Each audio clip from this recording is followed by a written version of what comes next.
We're gonna just quickly let you guys know about the impending You've caught us travel extravaganza at an interesting time. For the past 2 weeks, we have been basically what I would say on, and by on I mean working, professionally participating in our professional participating profession every single day we're probably going on 3 weeks now, but from either no day that's not something happening. Making on any given day, it's making Good Mythical Morning, being at the tour of Mythicality, or traveling to and fro across the country.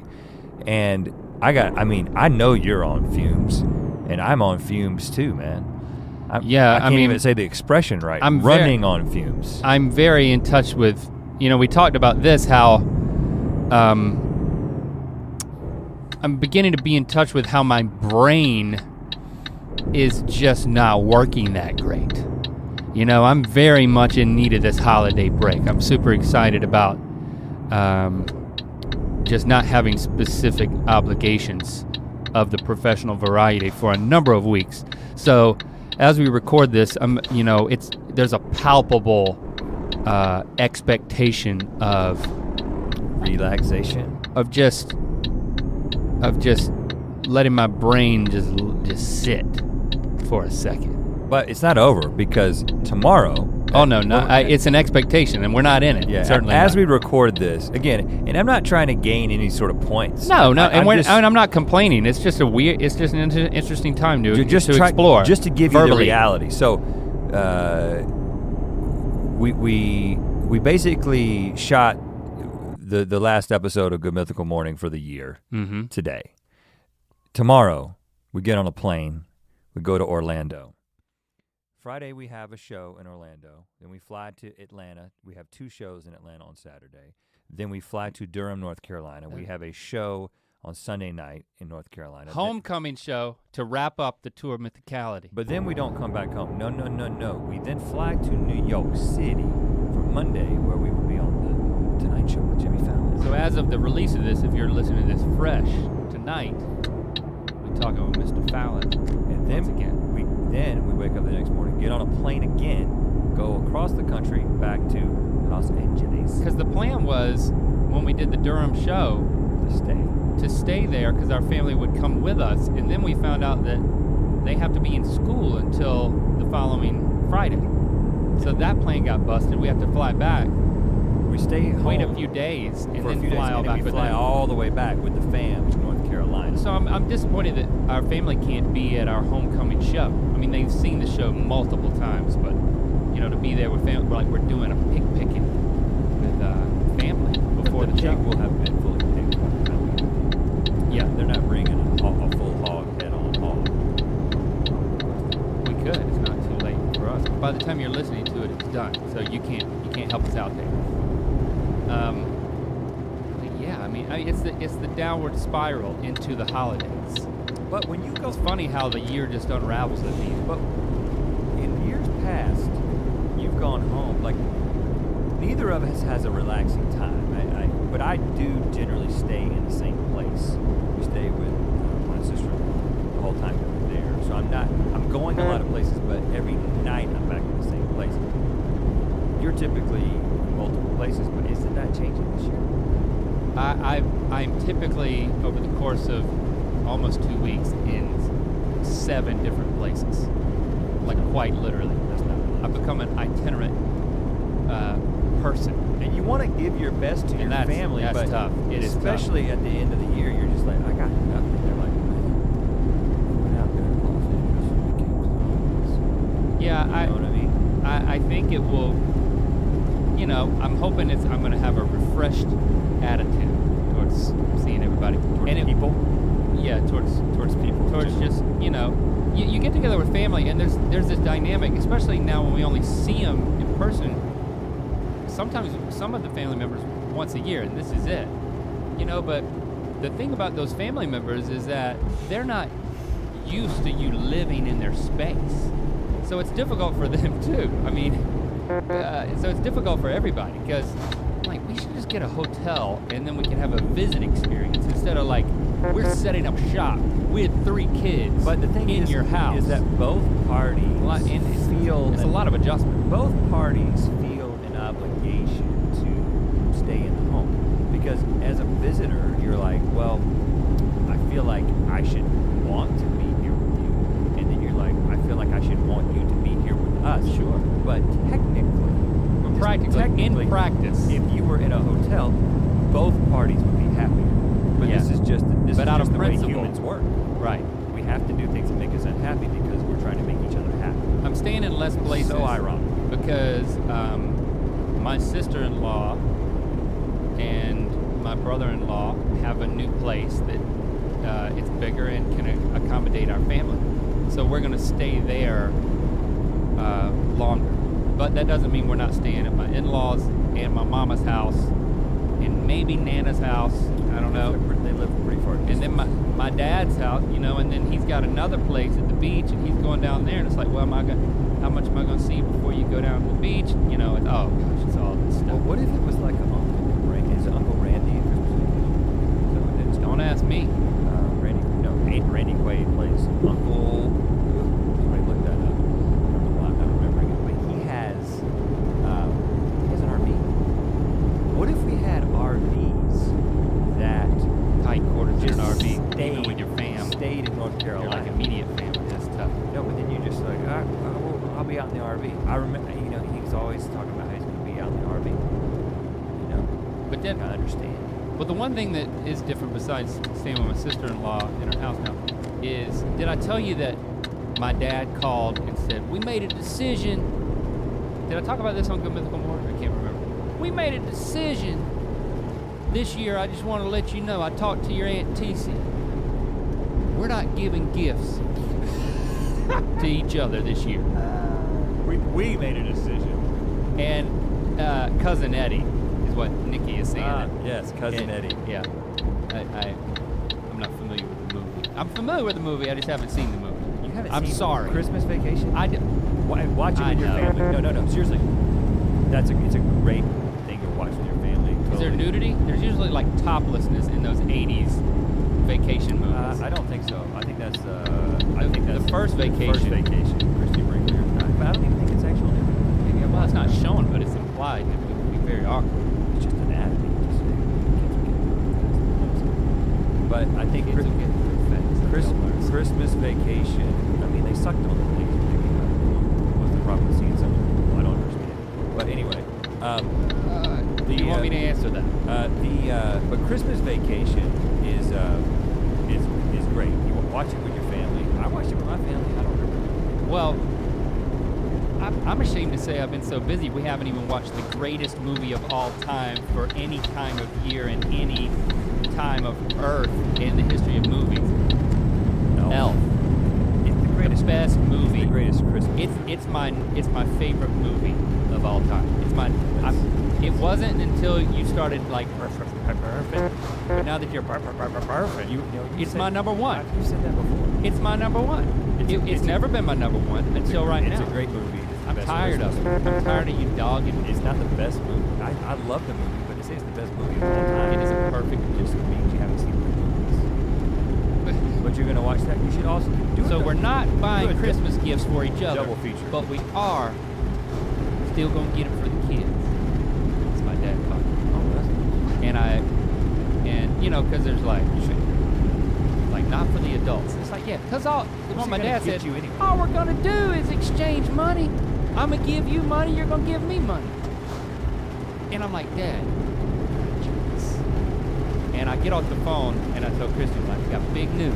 We're not getting each other presents at the Neil Christmas this year. She's like, I'm so relieved. Like, I mean, there's so many people that like we had no clue. What am I gonna get Kurt? Like cousin Kurt. Like, I don't know, like another. You should still get your dad something. Don't get it to me this week. Well, I'm his son. He's not getting me anything, and I think it's a beautiful thing. I'm gonna give him love and my presence, and he's gonna get. And by presence, I mean with a C. Your physical presence. And he's gonna give that back to me, and that's what it's. That's better, man. I give him a Lowe's gift card. Well, He gives me money. well, the problem is I've set this precedent with my parents.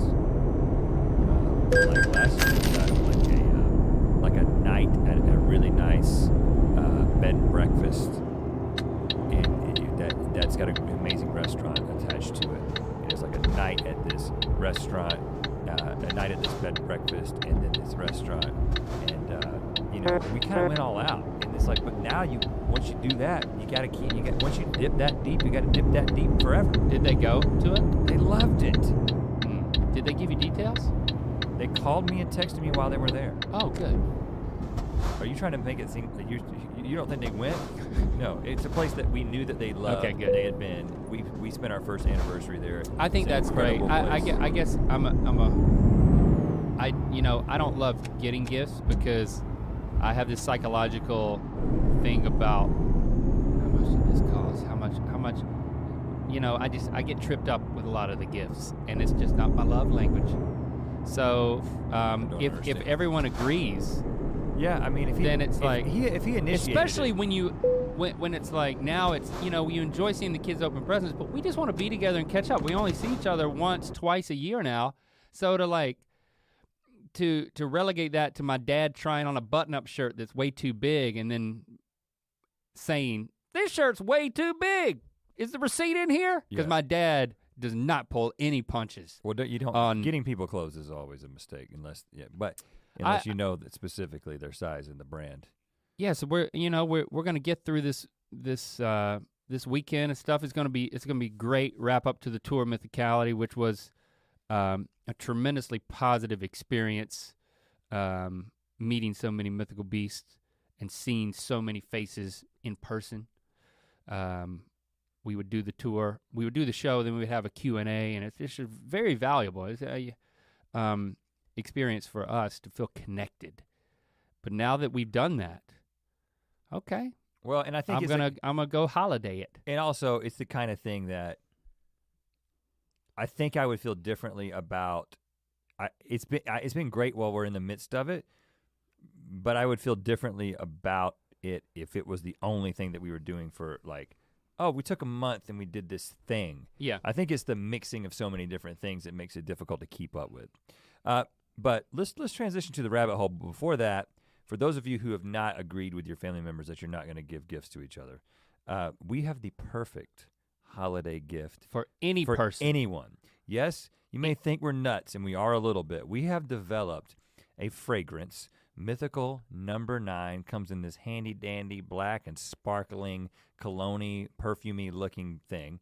It is a scent for all people. Yes, so men, women, children. This is a unisex fragrance that we formulated with our friends at I'm wearing it right now. Beard and Lady. So again, with everything that we do with our friends Lance and Lacey over at Beard and Lady, we start with this concept and then we start working it out. And it took us, and then we get everybody involved here. So we basically got all these different scents. Everybody was spritzing, spraying, we had and sniffing. Basically the crew collectively. It was like arguments about it. Decided that this is the fragrance that we all love. And I'm really proud of it. I have never worn a scent. I didn't know where to put it.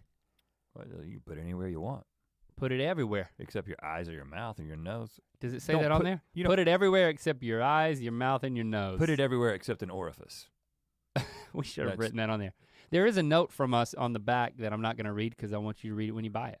But it's a good amount of fragrance here. It's not so much that you can't put it in your toiletry bag on the flight. Now I had a guy, but it's the perfect amount. I had a dad come up to me at the tour of Mythicality, and he said, "I want to let you guys know that your beard oil and your lip balm, good stuff, and your pomade, it's really good. Like you did, and you know what? A couple of YouTubers decide to make products like this. Yeah, you're like, well, what kind of? They didn't have anything to do with it, but as we've made clear many times, we were intimately involved in the development of this stuff, and they use only the best materials for this stuff. I feel the same exact way about this. So it's quality stuff. Smell like us. Yeah. When we smell the way we want to smell, not the way we sometimes end up smelling. We can all identify each other. Put that on the packaging too. Well, this is the thing. If we all start wearing this as a mythical herd, then you'll just be able to notice people just in public. But I smell a mythical beast, and you make a new friend. And that was really the reason that we decided to do this. Plus it's magic and it'll make you smarter.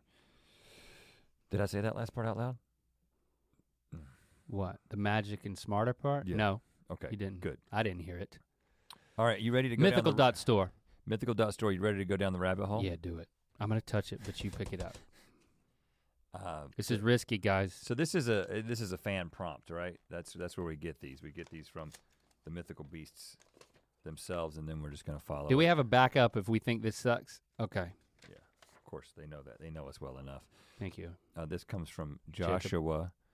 Wow, Joshua spells his name differently than the Joshuas that I know. Joshua Tolley. What makes something funny? And why do I laugh harder at some things than others?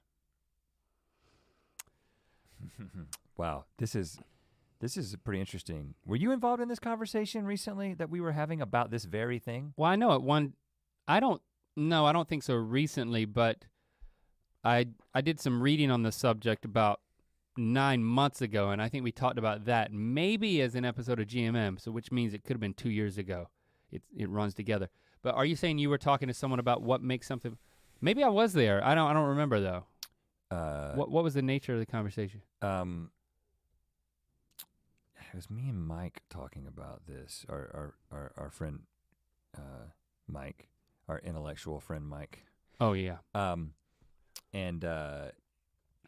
So I don't know how we got started talking about this, but we were talking I about wasn't there. Specifically what makes something funny, and he talked about how he had these theories about what makes something funny, but he had once brought them up in the presence of Pete Holmes. Comedian Pete Holmes is a friend of his, and he was like, Pete Holmes shot everything down and basically said, well, this doesn't apply and this doesn't apply. And I think the conclusion of that conversation was that there's not one thing that makes something funny, but no, but you can I know you can categorize the different things that can make you laugh, like the element of surprise or subversion, or you know, people have scientifically analyzed and categorized these things, but it kind of removes the power of it. I mean, we can get into it. Let's start there because I want to tell you what Mike told me, because I had a theory, right? And then his theory kind of dovetailed into what I was saying. So okay. I was actually thinking about this in the context of the tour of Mythicality and how we've been in this group setting where we've been delivering these jokes. And you immediately know if the thing that you thought was funny actually was. And we've noticed this thing where different parts of the show are funny based on where we're at in the country, whether or not people are sitting down or standing up.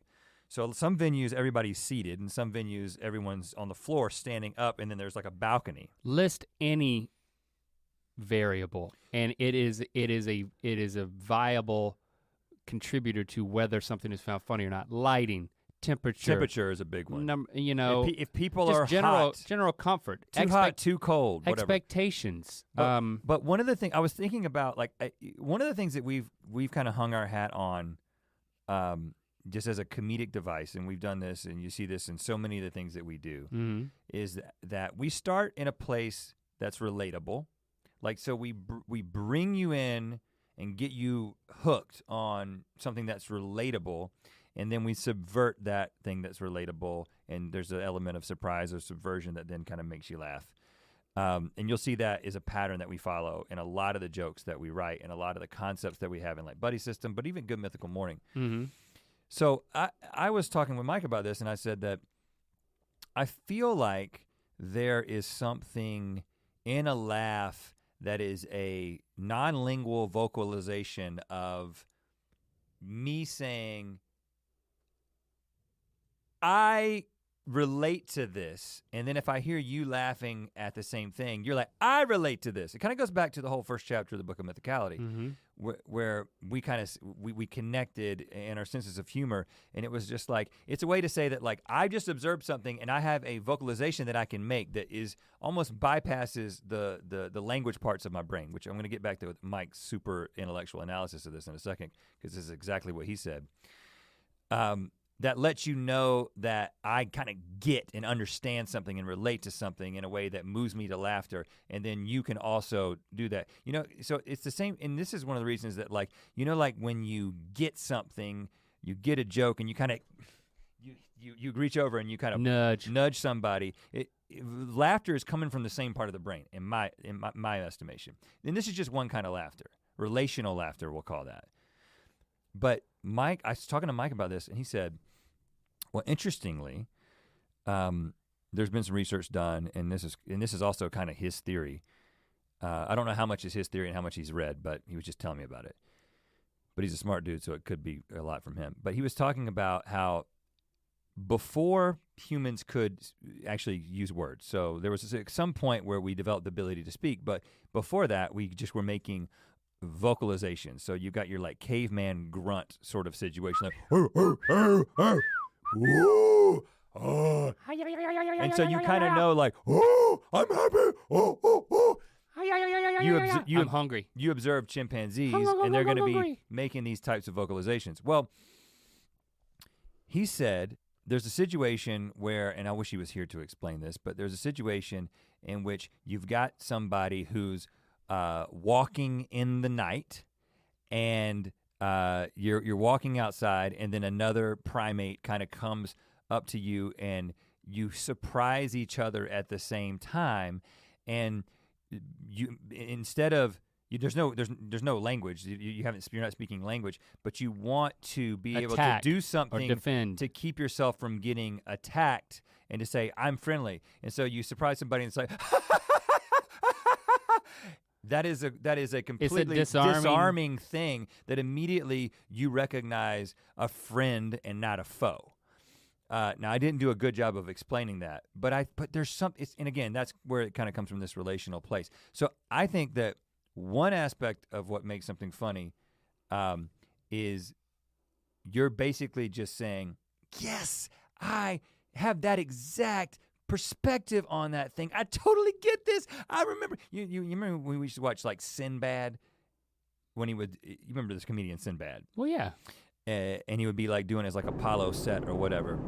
And I remember he would just tell these stories about his grandma or his mom like punishing him.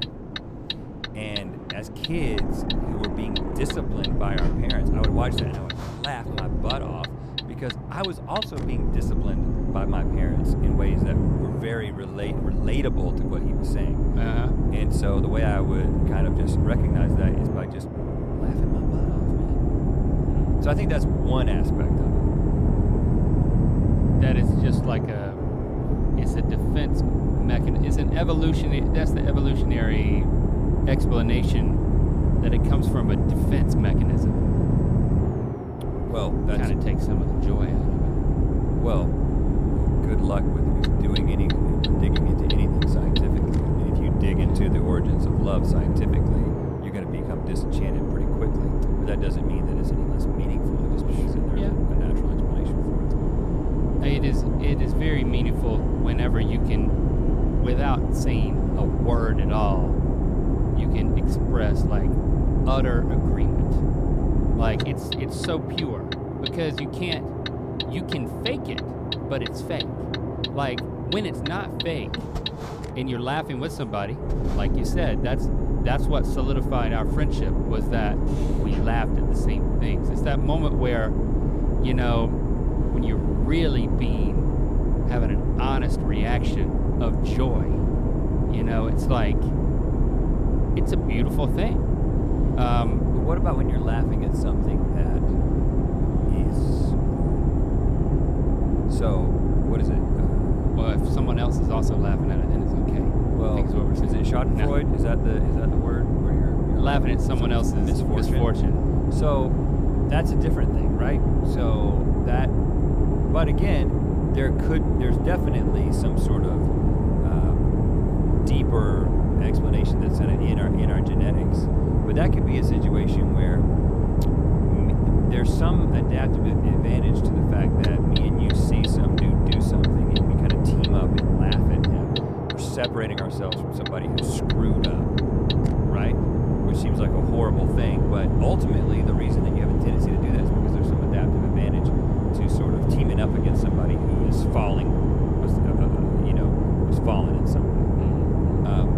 But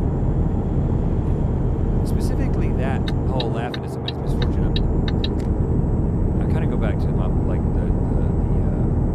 the community college rant that I did on GMM recently. That got a really interesting response to that, right? Because I hope people found it funny. Oh, the vast majority of people were like, "This is so funny. I loved every minute of it. I'm a community college student." I got messages and tweets from a lot of people basically just saying that, like, I'm in community college and I thought it was hilarious. Now I got other people who said, I'm in community college and I busted my butt and I am offended by what you said. I think you belittled it. And what I was trying to say in the moment was, you're making fun of a stereotype. Yeah. I don't remember what you said, but it's just and nothing that I said, when you think about my intention, nothing that I said actually disqualifies or undermines anything that you've accomplished with a community college education, which was the point I was trying to make. But of course, I'm just trying to be funny when I'm doing that, so I'm even undermining my explanation in the moment just for the comedy. But what makes that funny, right? So, and how much has humor changed? Because if I had made that joke 20 years ago, absolutely no one would be offended. Like, no one would. But like, it wasn't a joke. I think it was a totally different time. First of all, it was like, it was a shock joke. It was surprising that you said something derogatory about community colleges, because you don't expect that from us on the show. And then you were probably laughing at my reaction at the same time, which supported the fact that I was also shocked. And then the fact that I was trying to, like, smooth it over, I hope was found funny, because it people built are laughing at you. It supported the initial reaction of shock, and then it was like, yeah, he's squirming, so there's like discomfort. So that's a different type of humor. But they're relating to you at that moment. It's a relation, and then there's, or it's just I embody the discomfort. Yeah, so they relate, or they just find that funny. Well, which is the similar dynamic is, again, this is something we go to this well quite a bit, where you'll be doing something that's just ridiculous. You may be gagging on something. You may say something that is unintentionally sexual or completely crazy in some way, and my response is, that's your opinion, is just to kind of look at you like you're a moron, or better yet, look directly into the camera like, can you believe this guy? And so, which I never see that, by the way. People with my glasses on. People laugh at what you do initially, and then they laugh at me because I'm trying to establish a connection with the audience to be like, now I want you to relate to me in the way that I perceive this guy. Yeah, and we have this advantage with that, because it's two different. If you don't think what I'm doing is funny, then if you act like you don't think it's funny, then they think it's funny that you're acting that way. So we got double the chances of people finding something funny. Even I'm sure there's people who watch the show who just it goes beyond they got a favorite. So I actually don't find what Link does funny, or what Rhett kind of annoys me, because fill in the blank. I'm sure sure people feel that way, and that's, you know, we try to take full advantage of that. You know, it's like and I actually it's foil. And this is what's wrong with me, is I take joy knowing that there are people who are upset about my community college conversation. I think then there were other things that became funny, because first of all, there was the surprise of the fact that the segment derailed. Like, I was getting so much, I loved the fact that, like, it was very clear that none of this was planned, and that we sunk or swim based on what happened. And I think that that's another, you know, I don't know if it's as much funny as there's just a delight response in, oh, they're off the rails. They're, you know, so there's like a delight moment. And then the fact that is it a different reason that it's funny, that you would backtrack and then you'd step in it again on purpose? That became the bit. Like, finding that bit was, I think, funny for a different reason. That it was a hapless thing. I don't know what they call that when it's like, it's more of a clown. It's like if you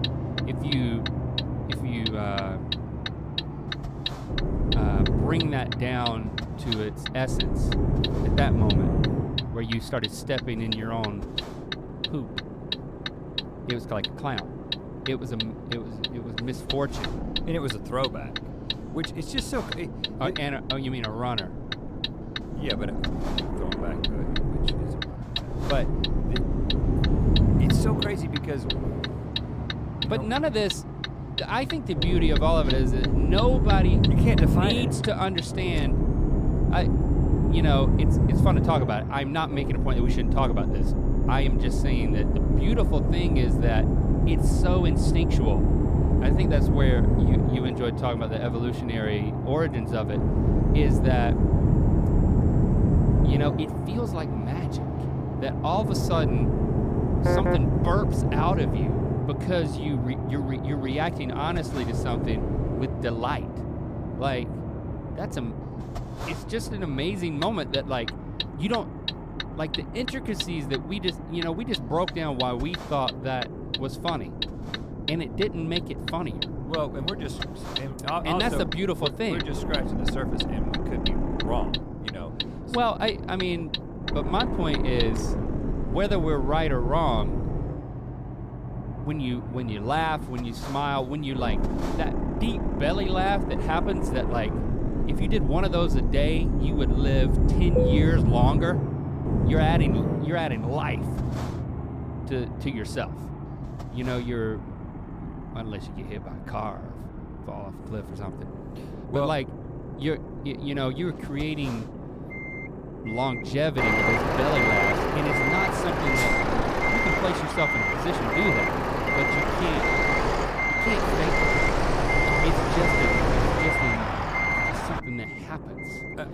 And that's why comedy should win Oscars. There should be a category. There's nothing harder than making somebody laugh. There is musical or comedy.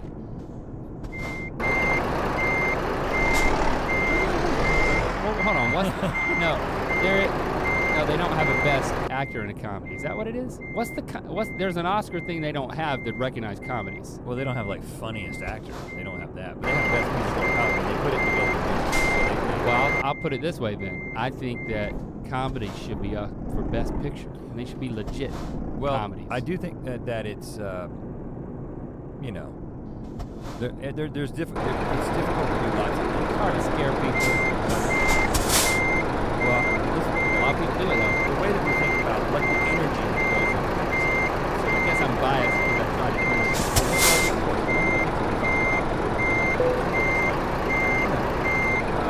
Once we get out on stage and people are responding, we're having a great time.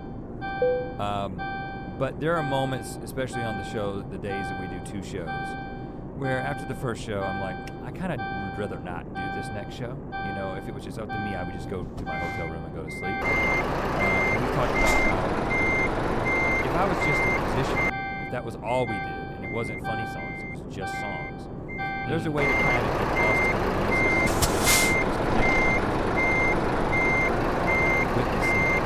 But when you're trying to make people laugh, it's not about your performance, it's about your connection, right? It's about your connection to the audience. And it takes a certain amount of energy that I personally think is significant. Now, that doesn't mean being a musician is easy, and also we've said many times, as much as people say, you guys should write serious songs and sing serious songs, we know our limitations as musicians, and we think that doing comedic music is a real sweet spot for us. But there's a different level of energy because it's so relational. It's so much about a connection with the recipient of whatever. It requires something different. Do you feel like it's like a singer-songwriter who wrote a song about that was, like, very poignant and personal to them? Maybe, like, let's say the death of a loved one. Getting on stage, performing that song, and breaking down every time in order to give that particular audience to convey the depth of the experience of that loss that they see. Like, sometimes I can say the joke and it'll be funny and it'll laugh. But there's other times you can say it. Well, it's weird because I'm on stage a lot. We're both on stage a lot, listening to the other person talk, and I found it the best.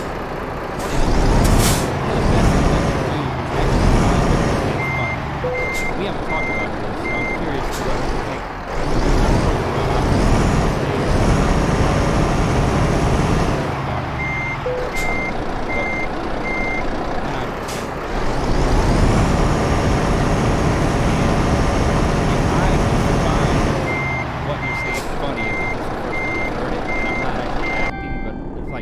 That's a hard place to get back to when you've heard a joke 40 times. Sometimes it happens, and I do believe it helps the audience find it funny.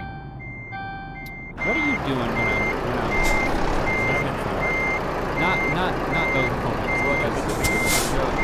I'm in the dark. I'm usually looking at one place like this with a very slight smile on my face. I don't want to be distracted. Like a statue. Yeah, and I want to be, because the original intention of that portion of the show when we wrote it was that the other guy would be completely in the dark.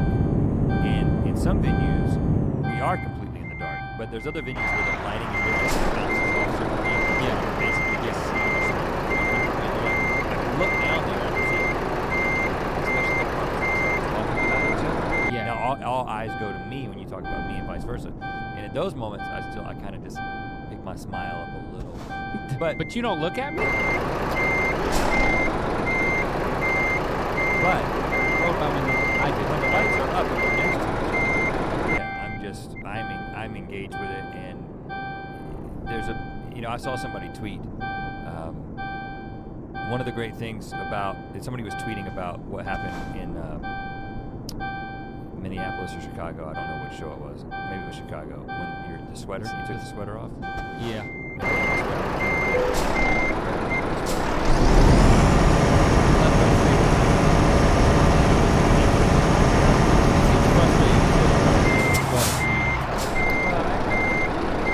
Basically, I mean, to make it quick, I forgot. We started a song. I was first.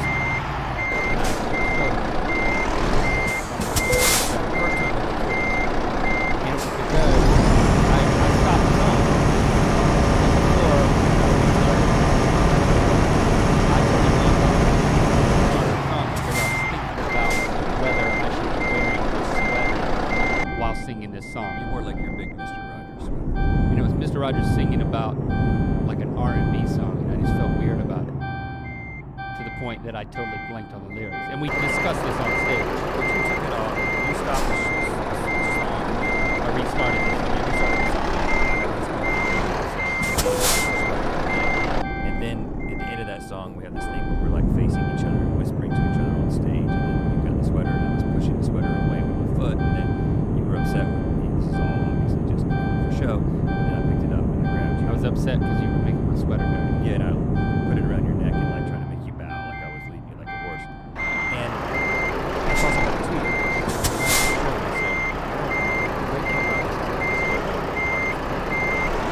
So I don't know if the sweater is a part of the show. It's not.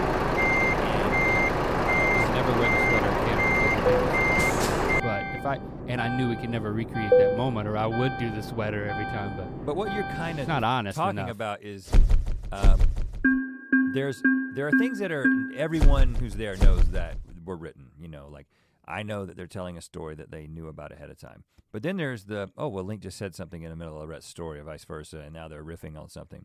Well, some of those riffs are things that happened on the third show of the tour. And then we were like, oh, what did we say? That was really funny. Let's make that part of the script. And so now there are riffs that are part of the script, but then every night there's new riffs that may replace existing scripted riffs, or they may just be added. And so, like heading into this final weekend, four shows in a row. And also, like, it's the end of the tour, and it's like we're a little bit looser. We know the material. Mm-hmm. So the ground is very fertile for just ad-libbing and riffing on something. We're living for those moments. But now there's this, well, the first time Link said that thing about so-and-so, I laughed at him and then said this. So it isn't like the next time that I say it, I'm not gonna also laugh at you. But now my laugh has become an act. Yeah. But my goal is that you as the audience are perceiving the laugh as, well, he's responding for the first time, because if I take that laugh out and now I'm giving you half of the reality that happened 3 shows ago, I want you to get the reality that we created 3 shows ago, so you'll react the same way the audience did. And it may seem a little less authentic to us, but it feels the same to the audience. Well, the fascinating thing to me is that like a lot of it is, well, there's certain points where we're commenting on the photos behind us, and there's like subtle things that like the first time you decided to ad-lib one more joke about how big your pants were in that picture. I was looking at the audience and then I had to look back. And then if I just stay there and keep staring at the photo waiting for you to say the pants joke, it doesn't help. But if I turn back to the audience and then I'm like, okay, if I really recreate this as an honest moment, if I reenact it, I gotta react at the right moment. It's like, oh, he's got one more thing. He must have just made that up. And because people pick up on the most subtle things.